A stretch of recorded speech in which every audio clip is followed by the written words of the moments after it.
So हाय, hello आणि नमस्कार.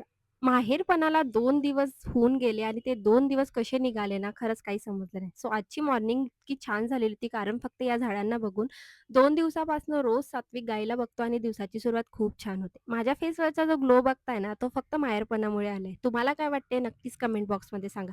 आज मतदान होतं, म्हटलं चला आपण सुद्धा मतदान करून घेऊया आणि मतदान केल्यानंतर लगेच घरी आलो आणि आम्हाला करायचे होते आज तिळगुळाचे लाडू. तुमच्याकडे पण तिळगुळाचे लाडू करतात का? नक्कीच कमेंट बॉक्समध्ये सांगा.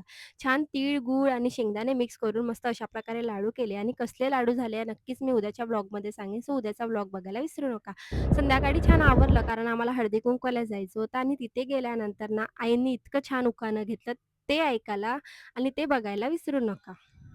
डब्यात डबा, डब्यात केक, डब्यात डबा, डब्यात केक, नरेंद्रराव माझे लाखात एक. सो सगळं झाल्यानंतर आम्ही हळदी-कुंकू वगैरे घेतलं आणि आज नाश्त्यामध्ये मस्त चिवडा, चणे, ढोकळा आणि जलेबी होती आणि सात्विकचं इकडे काहीतरी चालू होतं. ब्रुनोला बाहेर जायचं होतं. थोड्या वेळ त्याला फिरवलं. सार्वजनिक हळदी-कुंकू होतं तिथे सुद्धा गेलो. तिथे खूप जास्त एन्जॉय केला. घरी येताना पार्सल आणलं आणि आमचा दिवस नागपूरचा सेकंड असा होता. भेटू उद्याच्या व्लॉगमध्ये. बाय. थँक